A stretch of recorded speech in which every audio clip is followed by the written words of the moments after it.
Hello friends. मैं आरती यादव आपके अपने यूट्यूब चैनल पर आप सभी लोगों का हार्दिक स्वागत करती हूँ और इसी के साथ साथ आप सभी को हमारा नमस्कार। आशा करती हूँ कि आप सभी लोग स्वस्थ होंगे और अच्छे से अपनी पढ़ाई अपने घर पर कर रहे होंगे। तो आज हम आपके लिए बहुत ही इम्पोर्टेंट एक न्यू चैप्टर लेकर आए बायोलॉजी का, जिसका नाम है क्लासिफिकेशन ऑफ लिविंग ऑर्गेनिज्म, यानी जीव जगत का वर्गीकरण। बहुत ही इंपॉर्टेंट चैप्टर है। यहाँ से आपके एग्जाम में क्वेश्चंस बनते हैं, चाहे आप किसी भी एग्जाम की तैयारी इनमें से कर रहे हो, चाहे सीपी नेट की तैयारी कर रहे हो, BHU, GSVM Kanpur, RUHS, BSc nursing, pharmacy, paramedical, किसी भी एग्जाम की तैयारी यदि आप कर रहे हो 2021 में, तो इस चैप्टर से आपके एग्जाम में क्वेश्चन बनते। तो आज की क्लास आपके लिए बहुत ही इंपॉर्टेंट होने वाली है। क्लास को कंप्लीट देखिए और साथ ही साथ पेन और कॉपी लेकर तो जरूर बैठे। जो भी पॉइंट हम आपको बताएं उसे उस पर नोट डाउन करते हुए आपको चल रहा है। आज की क्लास में क्या डिस्कस करने वाले ये भी हम आपको बता देते। तो सबसे पहले हम आपको बताएंगे जीवधारियों का वर्गीकरण कैसे किया। अरस्तु ने किस प्रकार से किया था, और दो जगत वर्गीकरण किसने दिया, तीन जगत वर्गीकरण किसने दिया था, पांच जगत वर्गीकरण, चार जगत वर्गीकरण किसने दिया है। उसके बाद डिस्कस करेंगे मोनेरा पर। मोनेरा से संबंधित जो भी पॉइंट आपके एग्जाम में पूछे जा सकते हैं वो सभी पॉइंट हम इस क्लास में डिस्कस करने वाले। तो आज की क्लास इंपोर्टेंट है, तो लास्ट तक जरूर देखना, ठीक है। और ये बायोलॉजी की हमारी 36 क्लास है। पिछली ये 35 क्लास है, आपने नहीं देखी तो एक बार उनको जरूर देखिएगा। बहुत ही इंपोर्टेंट पॉइंट हमने वहां पर बताए हुए हैं, ठीक है। आशा करती हूँ कि आज की क्लास आपको अच्छी भी लगेगी और ज्यादा से ज्यादा अपने दोस्तों के साथ शेयर भी करोगे, ठीक है। तो जो भी स्टूडेंट्स हमसे अभी अभी न्यू जुड़ रहे हैं वो प्लीज इस चैनल को सब्सक्राइब करके बेल आइकन को प्रेस ऑल पर क्लिक जरूर कर लें। वीडियो को अभी तक आपने लाइक ना किया तो प्लीज इस वीडियो को एक बार लाइक भी जरूर कर दे, ठीक है। तो चलिए क्लास को स्टार्ट करते हैं। जो भी पॉइंट आपसे पूछे जा सकते हैं वो सभी पॉइंट यहाँ पर हम डिस्कस करेंगे। सबसे पहले देखो, चर्चा कर रहे हैं यहाँ पर कि जीवधारियों का वर्गीकरण अरस्तु ने कैसे किया था। अरस्तु ने जीवधारियों का वर्गीकरण कैसे किया था। तो यहाँ से आपके एग्जाम में क्वेश्चन भी बनता है। अच्छा, हम कैसे क्वेश्चन बनते हैं आपके एग्जाम में वो भी यहाँ पर डिस्कस करेंगे साथ ही साथ। तो ध्यान से प्रत्येक पॉइंट को सुनना और अच्छे से नोटबुक पे नोट डाउन करना, ठीक है। तो सबसे पहले बात करते हैं कि जीवधारियों का वर्गीकरण अरस्तु ने कैसे किया था। तो देखिएगा, सबसे पहले जो जीवधारियों का वर्गीकरण किया था वो अरस्तु नाम के वैज्ञानिक ने किया था, जिन्हें हम एरिस्टोटल भी कहा जाता है। और इनको जंतु विज्ञान, जियोलॉजी प्लस उसके साथ साथ बायोलॉजी का जनक भी कहा जाता है, यानी फादर भी इनको कहा जाता है। आपको पता है इनको किसका जनक कहा जाता है। तो इसका जो जंतु विज्ञान हमारी जियोलॉजी है उसका ऐसे जनक भी कहा जाता है, फादर भी कहा जाता है, ठीक है। तो देखिए, इन्होंने सबसे पहले अरस्तु ने कुछ बाहरी लक्षणों के आधार पर पादपों और जंतुओं को बांटा था। पौधों और जंतुओं को कुछ बाहरी लक्षणों के आधार पर बांटा था। कैसे, देखो, पौधों को इन्होंने तीन भागों में बांटा था। जो पौधे थे, प्लांट थे, उन्होंने इनको तीन भागों में बांटा था। सबसे पहले शाक, झाड़ी और वृक्ष। यानी कि जो पौधे थे उन्होंने बाहरी लक्षणों को देखकर, बाहरी उनकी जो संरचना देखकर उसी के हिसाब से इन्होंने बांटा था। तो उन्होंने तीन भागों में इन्हें बांटा था। सब, एक शाक, दूसरा झाड़ी, जो झाड़ी वाले वृक्ष होते हैं, और तीसरा वृक्ष। यानी कि पूछा जाता है आपसे कि अरस्तु ने पौधों को कितने भागों में बांटा था। क्वेश्चन इस प्रकार से बनता है। तो शाक, झाड़ी, वृक्ष, तो तीनों ही भागों में इन्होंने बांटा हुआ था, ठीक है। एक क्वेश्चन आपका यहाँ से कंप्लीट हो चुका। अब बात करते हैं जंतुओं कैसे बांटा था इन्होंने। तो जंतुओं को इन्होंने दो भागों में बांटा था, एनेमा और इनेमा। एनेमा और इनेमा। अब बात करते हैं कि एनेमा क्या होता है और इनेमा क्या होता है। फिर इनेमा को फिर इन्होंने बांटा हुआ था, क्या कितने भागों में बांटा था। बहुत ही इंपॉर्टेंट यहाँ से क्वेश्चन बनते, कैसे बनते वो भी हम आपको बताते हुए चलेंगे। तो देखो, बात करते हैं कि एनेमा क्या होता है। एनेमा का मतलब होता है ऐसे जीव जिनमें लाल रुधिर नहीं पाया जाता, यानी रेड, यानी जो हमारा रुधिर है वो नहीं पाया जाता है, जो ब्लड है। ऐसे जीवधारी जिनमें ब्लड नहीं पाया जाता है, रुधिर नहीं पाया जाता, लाल रुधिर नहीं पाया जाता है, उनको एनेमा कहा जाता है। ये क्वेश्चन आपसे पूछा जा सकता है कि एनेमा क्या है। तो एनेमा का मतलब है ऐसे जीवधारी जिसमें ब्लड नहीं पाया जाता, लाल रुधिर नहीं पाया जाता, उनको एनेमा कहा जाता है। अब बात करते हैं कि एनेमा क्या होता है। तो ऐसे जीवधारी जिसमें लाल रुधिर पाया जाता है, ऐसे जीवधारी जिनमें लाल रुधिर पाया जाता है उनको एनेमा कहते हैं। ठीक है, अब बात करते हैं कि एनेमा जो है, ऊपर वाला जो आपका शब्द है, ये किस में आता है? तो ऐसे जीवधारी कौन से हैं जिनमें लाल रुधिर नहीं पाया जाता है? तो आपने नाम सुना होगा कुछ फाइलम है, जैसे कि आपका मोलिस्का है, सिलिंट्रेटा है, पॉरीफेरा है। इन सभी में लाल रुधिर नहीं पाया जाता है।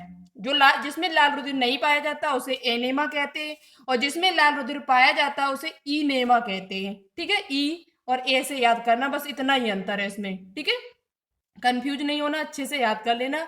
इनेमा का मतलब है ऐसे जीवधारी जिसमें लाल रुधिर पाया जाता है उन्हें एनेमा कहते हो। ऐसे जीवधारी जिसमें लाल रुधिर नहीं पाया जाता उनको एनेमा कहते हैं। एनेमा कौन से? तो जितने भी कशेरुकी होते हैं जीवधारी उन सभी में लाल रुधिर पाया जाता है, तो ये इनको एनेमा में रखा गया है। अब देखो एनेमा को फिर इन्होंने दो भागों में बांटा। कैसे? देखो, जो एनेमा शब्द आपका है इनेमा, जिसमें लाल रुधिर पाया जाता है, जितने भी कशेरुकी होते हैं उन सभी में लाल रुधिर पाया जाता है। इन्होंने इसे फिर दो भागों में बांटा था। कितने भागों में बांटा? दो भागों में। एक जरायुज, जरायुज बहुत ही बेसिक से चल रहे हैं, देखो ध्यान से सुनना, बहुत ही बेसिक पॉइंट लेकर चल रहे हैं बिल्कुल, जिससे आपको एग्जाम में कोई भी प्रॉब्लम ना हो। ठीक है, तो इन्होंने इनेमा को दो भागों में बांटा। एक जरायुज जिसे कहते हैं इंग्लिश में बेबी पोरिस, बेबी पोरियस, बेबी पोरियस और ओविपोरियस, बेबी पोरियस और ओविपोरियस। जरायुज क्या होते हैं? तो ऐसे जीवधारी जो बच्चों को जन्म देते हैं, ऐसे जीवधारी जो बच्चों को जन्म देते हैं, जैसे कि मनुष्य, और जितने भी स्तनधारी होते हैं वो सब जरायुज कहलाते हैं। क्या कहलाते हैं? जरायुज।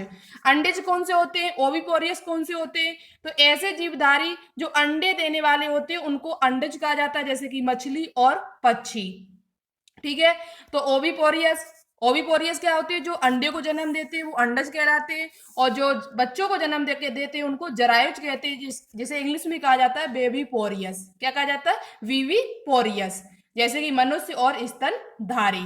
तो एनेमा को कितने भागों में बांटा गया? दो भागों में बांटा गया, जरायुज और अंडज। ठीक है, अब चलिए आगे बात करते हैं। तो ये कुछ इंपोर्टेंट पॉइंट थे जो आपको अच्छे से याद करना है। अंडज क्या होता है? पूछा जाता है कि ओविपोरियस क्या होता है? तो ओविपोरियस का मतलब होता है ऐसे जीवधारी जो अंडे देने वाले होते हैं उनको ओविपोरियस कहा जाता है, और ऐसे जीवधारी जो बच्चों को जन्म देते हैं उनको बेबीपोरियस कहा जाता है। ठीक है, चलिए अब बात करते हैं नेक्स्ट पॉइंट की। अब देखो, उसके बाद अरस्तु के बाद सेकंड जो वैज्ञानिक आए थे जीवधारियों का वर्गीकरण जिन्होंने किया था, उनका नाम है कैरोलस लीनियस। अरस्तु, सबसे पहले अरस्तु है। अरस्तु ने उन्हें पादप, पौधों, जंतुओं को बांटा था। यानी पौधों को अलग किया, जंतुओं को अलग किया। पौधों को उन्होंने तीन भागों में बांटा था, जंतुओं को दो भागों में बांट दिया था। फिर सेकंड जो वैज्ञानिक आते हैं वो आते हैं कैरोलस लीनियस, जिन्होंने दो जगत वर्गीकरण दिया, टू किंगडम सिस्टम जिन्होंने दिया था। उनका नाम क्या है? Carolus Linnaeus. आपसे क्वेश्चन पूछा जाता है कि द्वि जगत वर्गीकरण किसने, द्वि जगत पद्धति किसके द्वारा दी गई है? तो वो आपकी कैरोलस लीनियस नामक वैज्ञानिक के द्वारा दी गई है। इन्होंने दो भागों में बांटा था, एक प्लांटी यानी कि पादप, प्लांटी में इन्होंने पादप को रखा था, और एनिमिलिया में इन्होंने जंतुओं को रखा था। किसे रखा था? जंतुओं को।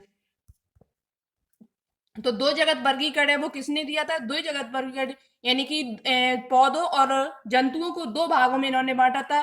पहला किंगडम प्लांटी और दूसरा किंगडम एनिमिलिया। यहाँ पर प्लांटी लिख लेना, एस यहाँ पर जो बनी है वो गलत है। ठीक है, तो दो जगत वर्गीकरण किसने दिया? दो जगत वर्गीकरण कैरोलस लीनियस के द्वारा दिया गया। एक आपका किंगडम प्लांटी और दूसरा आपका एनिमिलिया। ठीक है, चलिए अब बात करते हैं आगे। प्लांटी में पादपों को रखा गया और एनिमिलिया में जंतुओं को रखा गया है। उसके बाद थर्ड वैज्ञानिक आते हैं जर्मनी के रहने वाले E.H. हैकल। इन्होंने भी वर्गीकरण किया। जब कैरोलस लीनियर के पास जो थर्ड वैज्ञानिक आते हैं उन्होंने जीवधारियों को कैसे बांटा है? तो उन्होंने तीन भागों में बांटा था। कितने भागों में बांटा था? तीन भागों में, इसलिए इन्हें तीन जगत वर्गीकरण का पिता कहा जाता है। तीन जगत वर्गीकरण किसने दिया था? तो तीन जगत जो वर्गीकरण है वो जर्मनी के रहने वाले E.H. हैकल नामक वैज्ञानिक ने दिया हुआ था। किसने दिया था? E.H. हैकल। अब इन्होंने कैसे बांटा हुआ था, तो उन्होंने एक प्रोटेस्टा एक अलग से जगत और बना दिया। इन्होंने एक अलग से किंगडम बनाया जिसका नाम था प्रोटेस्टा। प्रोटेस्टा में जितने भी एक कोष के जीव इनको मिले, उन्होंने इनको किस में रख दिया, जगत प्रोटेस्टा में रख दिया। फिर उसके बाद दो तो पहले से बने थे, प्लांटी, और उसके बाद तो तीसरा कौन सा, एनिमिलिया।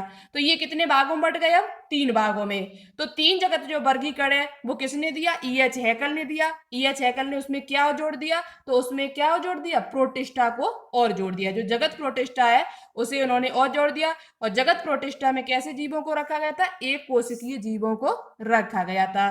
ठीक है, अब बात करते 4 जगत वर्गीकरण किसने दिया है। तो उसके बाद नेक्स्ट जो वैज्ञानिक आते चौथे नंबर पे, वैज्ञानिक कॉपलैंड। वैज्ञानिक कॉपलैंड जो थे उन्होंने 4 जगत वर्गीकरण दिया है। वैज्ञानिक जो कॉपलैंड थे उन्होंने 4 जगत वर्गीकरण दिया है। इन्होंने मोनेरा को और जोड़ दिया इसमें। मोनेरा जो इसमें कैसे जीव आते, एक कोशिकी प्रोकैरियोटिक जीव आते। जगत मोनेरा में कैसे जीव आते, तो एक कोशिकी होते, एक कोशिकीय, और कैसे होते, प्रोकैरियोटिक होते। जबकि प्रोटिस्टा में जो आते हैं वो एक कोशिकीय होते और यूकैरियोटिक होते। प्रोटिस्टा ले लो, चाहे प्लांटी ले लो, चाहे आपका ये सभी कैसे होते, यूकैरियोटिक होते।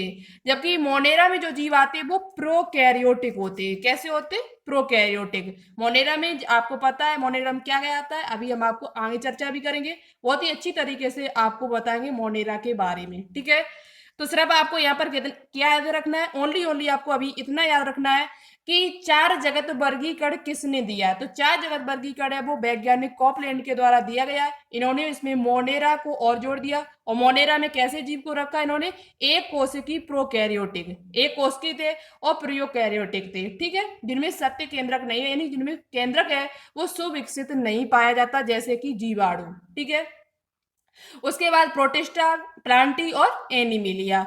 उसके बाद आप देखो 4 वैज्ञानिक आ चुके। चौथे के बाद फिर आते 5वें वैज्ञानिक, जिनका नाम है R.H. व्हीटकर। ये बहुत ही इंपोर्टेंट है और यहाँ से आपके एग्जाम में क्वेश्चन भी बनते हैं कि R.H. व्हीटकर ने कौन सा वर्गीकरण दिया। तो यानी 5 जगत वर्गीकरण किसके द्वारा दिया गया था, 5 किंगडम क्लासिफिकेशन। तो 5 किंगडम जो क्लासिफिकेशन है वो R.H. व्हीटकर के द्वारा दिया गया था।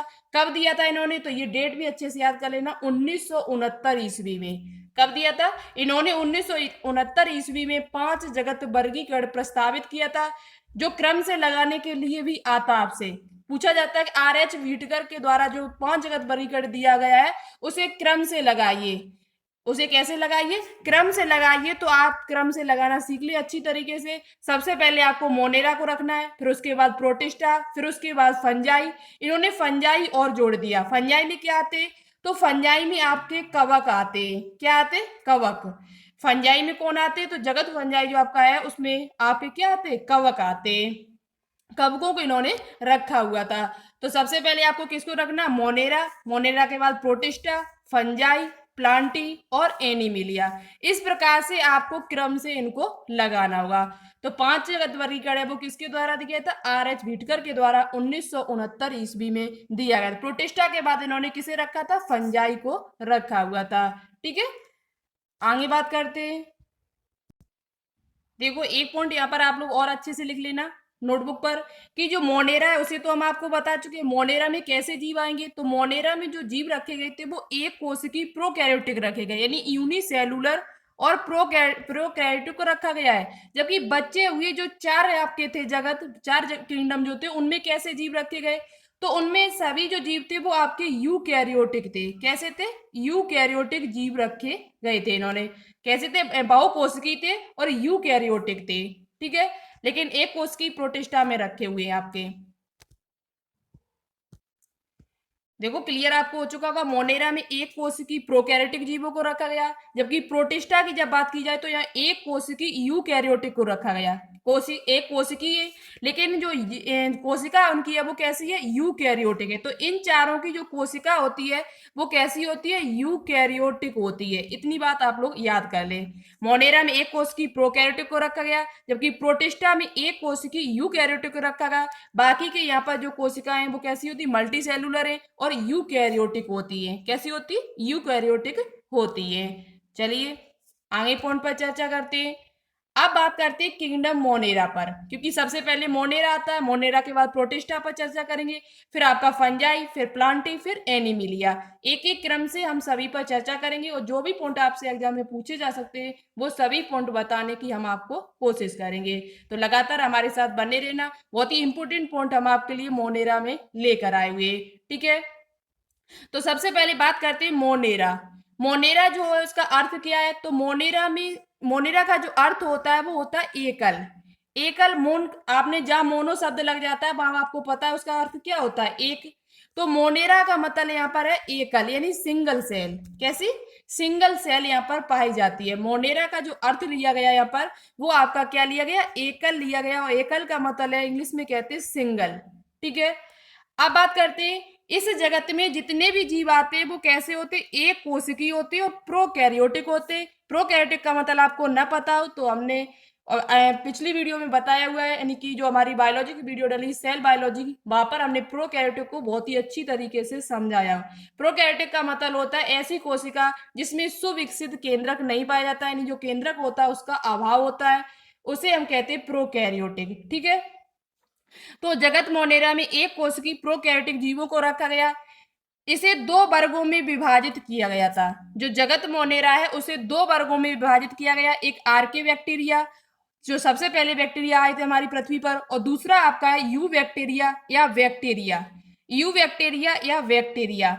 जगत मोनेरा में आपके कौन आते, तो ज्यादातर जगत मोनेरा में जो जिन जीवों को रखा गया वो जीवाणुओं को रखा गया। जितने भी जीवाणु आपके हैं, अधिकतर जो जीवाणु हैं वो सभी जगत मोनेरा में रखे गए हैं। अच्छे से याद कर लेना, जितने भी जीवाणु, जीवाणु किस जगत में रखा गया, तो जगत मोनेरा में रखा गया, और इसे दो वर्गों में विभाजित भी किया गया, एक आर्की बैक्टीरिया और दूसरा आपका यू बैक्टीरिया, जैसे हम बैक्टीरिया भी कह सकते हैं। ठीक है, आर्के बैक्टीरिया क्या होता है इस पर भी हम चर्चा करेंगे आगे।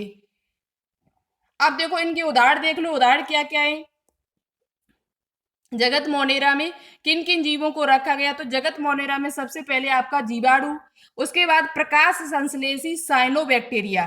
साइनोबैक्टीरिया यानी कि नील हरित शैवाल, जिसे ब्लू ग्रीन एल्गी कहते हैं, जिसे शॉर्ट फॉर्म में BGAV कहते हैं।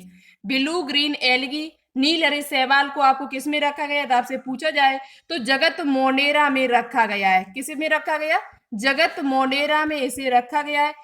तीसरा आपका है माइकोप्लाज्मा। माइकोप्लाज्मा क्या है, तो एक प्रकार का जीवाणु होता है। माइकोप्लाज्मा के बारे में हम आपको बता भी चुके हैं डिटेल से, आपने अभी तक वो वीडियो नहीं देखी तो एक बार उस वीडियो को जरूर देखना। माइकोप्लाज्मा से जो भी पॉइंट बनते हैं हमने आपको वहां पर बताए हुए हैं। माइकोप्लाज्मा एक प्रकार का जीवाणु होता है जो जीवाणु से छोटा होता है, और इसे किस जगत में रखा गया, तो इसे जगत मोनेरा में रखा गया है। प्रकाश संश्लेषी, कुछ जीवाणु जो होते हैं वो प्रकाश संश्लेषी होते हैं, और कुछ जीवाणु जो होते हैं वो रासायनिक होते हैं, यानी कि इनका जो भोजन होता है वो स्वपोषी भी होता है और परपोषी भी होता है। जगत मोनेरा में जो जीवों को रखा गया है उनका भोजन पर यदि बात कर ली जाए तो स्वपोषी भी होता है, ऑटोट्रोपिक भी होता है और परपोषी भी होता है, हेट्रोट्रोपिक भी होता है। तो ये आपका जो साइनोबैक्टीरिया ये आपका कैसा होता है, स्वपोषी होता है, क्योंकि ये प्रकाश संश्लेषण की उपस्थिति में अपना भोजन बना लेता है, तो इसलिए इसे क्या कहा गया, स्वपोषी।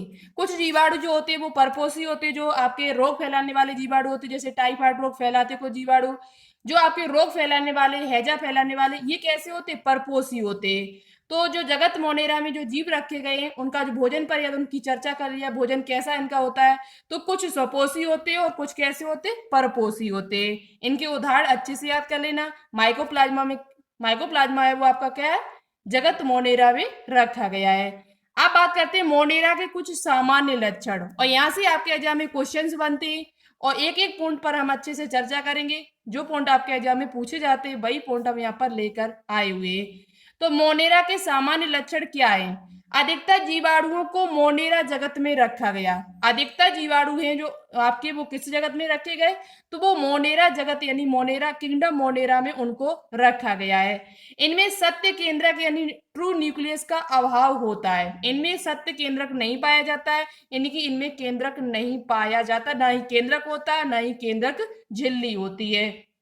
अब बात करते हैं तो इनका डीएनए कहाँ पर होता है, कैसे होता है, तो इनमें द्विकुंडलित, कैसा, डबल हेलिक्स यानी DS, डबल हेलिक्स आपका डबल स्टैंड द्विकुंडलित द्विकुंडलित गोलाकार डीएनए होता है। जितने भी जगत मोनेरा के जो सदस्य हैं उनमें जो डीएनए होता है वो द्विकुंडलित होता है, डबल स्ट्रैंड होता है और गोलाकार यानी कि वृत्ताकार डीएनए इनमें पाया जाता है, जिसे हम केंद्रकाव कहते हैं। अब कैसे केंद्रकाव, न्यूक्लियोइड का मतलब क्या होता है, यदि आपसे पूछा जाए केंद्रकाव का मतलब क्या है, तो हम सबसे पहले एक ही उदाहरण आपका है जीवाणु। जीवाणु सबसे ज्यादा पाए जाते हैं तो इन्हीं पर चर्चा करेंगे। तो जो आपका जीवाणु होता है उसमें क्या होता है, उसका केंद्रक तो उसमें पाया नहीं जाता है, तो केंद्रक नहीं होता है तो उसका जो डीएनए होता है वो इस प्रकार से डला हुआ उसमें होता है, क्रोमेटिन कुछ धागे होते हैं, ठीक है। तो इनका जो डीएनए होता है जिस जगह पर डला होता है, जिस जगह पर पाया जाता है, जिस स्थान पर पाया जाता है उसे ही केंद्रकाव कहते हैं, उसे ही न्यूक्लियोइड कहते हैं। जिस जगह पर इनका डीएनए पाया जाता है उसे ही क्या कहते हैं, न्यूक्लियोइड कहा जाता है। तो इसलिए यहाँ पर ये केंद्रकाव शब्द लिया गया है, यानी जिसे हम क्या कहते हैं, केंद्रकाव यानी न्यूक्लियोइड कहा जाता है, ठीक है। और यहाँ पर एक वृत्ताकार डीएनए भी पाया जाता है जिसे हम प्लाज्मिड कहते हैं। क्या कहते हैं, प्लाज्मिड कहा जाता है। डीएनए जो जीवाणु होते हैं, जीवाणु में पाया जाने वाला अतिरिक्त जो डीएनए होता है उसे क्या कहा जाता है, यदि आपसे ये पूछा जाए तो उसे हम प्लाज्मिड कहते हैं, ठीक है। तो आपको पता चल गया होगा कि जितने भी मोनेरा जगत के जो सदस्य हैं उनमें द्विकुंडलित गोलाकार डीएनए पाया जाता है और जिस जगह पर ये डीएनए होता है उसे हम केंद्रकाव यानी न्यूक्लियोइड कहते हैं, ठीक है। चलिए अब बात करते हैं आगे। नेक्स्ट पॉइंट आपका है कि इनमें झिल्ली युक्त कोशिकांग नहीं पाए जाते। इनमें जो जगत मोनेरा के जो सदस्य हैं उनमें जो कुछ जो झिल्ली युक्त जो मेम्ब्रेन युक्त जो कोशिकांग होते हैं कोशिका के अंदर वो इसमें नहीं पाए जाते। जितने भी प्रोकैरियोटिक है इसमें झिल्ली युक्त कोशिकांग नहीं पाए जाते, ओनली राइबोसोम के अलावा। राइबोसोम जो होता है वो पाया जाता है लेकिन वो झिल्ली युक्त नहीं होता है, ठीक है। इनमें झिल्ली युक्त कोशिकांग नहीं पाए जाते। कौन कौन सी कोशिकांग नहीं पाए जाते, तो क्लोरोप्लास्ट हुआ आपका, माइटोकॉन्ड्रिया हुआ, केंद्रक हुआ, ईआर हुआ, एंडोप्लाज्मिक रेटिकुलम, गोल्गी काय आदि इसमें नहीं पाए जाते। यदि आपसे पूछा जाए कि हम जगत मोनेरा में झिल्ली युक्त कोशिकांग पाए जाते हैं तो आपका आंसर क्या होगा, नहीं पाए जाते हैं। तो अब बात करते हैं कि माइटोकॉन्ड्रिया जब इसमें नहीं पाई जाती है तो इसको ऊर्जा किस प्रकार किससे मिलती है। माइटोकॉन्ड्रिया इसमें नहीं, माइटोकॉन्ड्रिया का काम क्या होता है, ऊर्जा देना एटीपी के रूप में। जब माइटोकॉन्ड्रिया नहीं है तो इसे ऊर्जा किससे प्राप्त होती है, तो माइटोकॉन्ड्रिया की जगह पर इसमें एक कोशिकांग होता है जिसे कहते हैं मीसोसोम। क्या कहते हैं, मीसोसोम। मीसोसोम इसमें होता है, वही क्या करता है, इसे ऊर्जा प्रदान करता है, ऊर्जा का काम करता है, माइटोकॉन्ड्रिया की तरह ये कार्य करता है। तो आपसे पूछा जाए कि जगत मोनेरा में माइटोकॉन्ड्रिया नहीं होता है तो उसे ऊर्जा कौन देता है, तो कौन देता है, मीसोसोम देता है, ठीक है। मीसोसोम के द्वारा वहां पर ऊर्जा उत्पन्न की जाती है। एक पॉइंट अच्छे से क्लियर हो गया होगा और नोटबुक पे नोट डाउन भी कर लेना। अब बात करते हैं इसमें राइबोसोम कितने प्रकार का होता है, तो इसमें 70S प्रकार का राइबोसोम होता है जो किससे मिलकर बना होता है, 50S प्लस 30S से मिलकर बना होता है। 50S plus 30S। अब 50 और 30 आप लोग 80S नहीं करना क्योंकि यहाँ पर जोड़ नहीं किया जाता है और आपसे पूछा भी जाता है ये पॉइंट अच्छी तरीके से कि 50S और 30S से मिलकर कौन सा राइबोसोम बनता है। तो ज्यादातर जो स्टूडेंट हैं वो 50 और 30 को 80 कर देते हैं और वो 80 पर ही टिक करके आ जाते हैं, लेकिन आपको ऐसा नहीं करना है।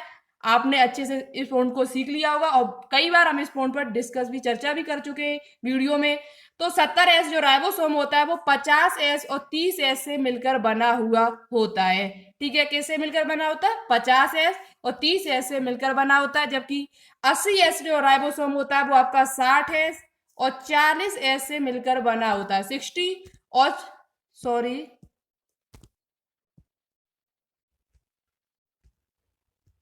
सॉरी यहाँ पर मुझे बटन क्लिक हो गई, कोई बात नहीं। तो आप अच्छे से समझ लेना कि 70S राइबोसोम कितने किससे मिलकर बना होता है, किन यूनिट से मिलकर बना होता है, और 80S जो होता है वो आपका 60S और 40S से मिलकर बना होता है। 60S और 40S से मिलकर आपका बना होता है। 60 और 40 से कौन मिलकर बनता है, 80S प्रकार का राइबोसोम बनता है, ठीक है। माइकोप्लाज्मा को छोड़कर अन्य सभी में कोशिका भित्ति नहीं पाई जाती है, यानी कि सॉरी, माइकोप्लाज्मा को छोड़कर अन्य सभी में कोशिका भित्ति पाई जाती है। माइकोप्लाज्मा आप छोड़ दीजिए, माइकोप्लाज्मा क्योंकि इसमें आता है मोनेरा में, इसे छोड़कर, अपवाद है ये, माइकोप्लाज्मा को छोड़कर जितने भी सदस्य इसके उन सभी में आपकी कोशिका भित्ति यानी सेल वाल पाई जाती है। लेकिन किसमें नहीं पाई जाती है, तो माइकोप्लाज्मा में सेल वॉल नहीं पाई जाती है, शेष सभी में आपकी सेल वॉल पाई जाती है। तो पूछा जाता है कि जगत मोनेरा में ऐसा कौन सा सदस्य है जिसमें कोशिका भित्ति नहीं पाई जाती है, तो वो आपका क्या, माइकोप्लाज्मा। नेक्स्ट पॉइंट पर चर्चा करते हैं। नेक्स्ट पॉइंट है आपका कि इस जगत के जीवों में कायक या अलैंगिक जनन पाया जाता है, ए सेक्सुअल रिप्रोडक्शन पाया जाता है। जितने भी मोनेरा जगत के सदस्य हैं उन सभी में अलैंगिक जनन पाया जाता है। अलैंगिक जनन में आपको पता होगा, इसमें एक ही जनक की आवश्यकता पड़ती है और इसमें उत्पन्न जो संतान होती है उसे क्या कहा जाता है, तो उसे कहा जाता है क्लोन। अलैंगिक जनन से उत्पन्न संतान को क्या कहा जाता है, यदि आपसे ये पूछा जाए तो उसे क्लोन कहा जाता है। तो जगत मोनेरा में जो जीव होते हैं उसमें अलैंगिक जनन पाया जाता है। नेक्स्ट पॉइंट पर चर्चा करते हैं। कोशिका भित्ति में म्यूकोपेप्टाइड मिलता है, जो इसकी कोशिका भित्ति है उसमें म्यूकोपेप्टाइड मिलता है। क्या मिलता है, म्यूकोपेप्टाइड। यदि आपसे पूछा जाए कोशिका भित्ति इसमें किससे मिलकर बनी होती है, तो म्यूकोपेप्टाइड। जो जीवाणु होता है, जीवाणु पर हम चर्चा करेंगे आगे चलकर, बहुत ही अच्छी पॉइंट बताएंगे आपको जीवाणु संबंधित सभी, यहीं पर हम थोड़ा बता देते हैं। जो जीवाणु होता है उसकी कोशिका भित्ति जो होती है वो पेपिडोग्लाइकेन की बनी होती है। किसकी बनी होती है, पेपिडोग्लाइकेन की बनी होती है। तो वो एक प्रकार का म्यूकोपेप्टाइड है। क्या है, एक प्रकार का म्यूकोपेप्टाइड है। तो इनकी जो कोशिका भित्ति होती है वो म्यूकोपेप्टाइड में उसमें मिलता है। और जीवाणु कोशिका भित्ति किसकी बनी होती है, तो वो पेपिडोग्लाइकेन की बनी होती है, पेपिडोग्लाइकेन की बनी होती है। और पूछी भी जाती है कि जीवाणु कोशिका भित्ति किसकी बनी होती है, किस पदार्थ से मिलकर बनी होती है। इनमें हिस्टोन प्रोटीन और गुणसूत्र नहीं पाए जाते। जो आपका मोनेरा जगत के जितने भी सदस्य उसमें हिस्टोन प्रोटीन और गुणसूत्र नहीं पाए जाते हैं। नॉन हिस्टोन प्रोटीन होती है और इसमें गुणसूत्र आपके क्रोमोसोम नहीं पाए जाते हैं। ठीक है, अब नेक्स्ट पॉइंट जो आपका आएगा आगे वो आर्के बैक्टीरिया। आर्के बैक्टीरिया क्या होता है, उसके बाद बैक्टीरिया। बैक्टीरिया और आर्के बैक्टीरिया से आपके एग्जाम में क्वेश्चंस भी बनते हैं अच्छे, तो वहां पर चर्चा करेंगे नेक्स्ट वीडियो में आके। और साथ ही साथ आपका जो बैक्टीरिया के बाद ये फिनिश जैसे ही होगा, फिर उसके बाद चर्चा करेंगे नेक्स्ट जगह जो आपका प्रोटिस्टा है। क्या है, प्रोटिस्टा।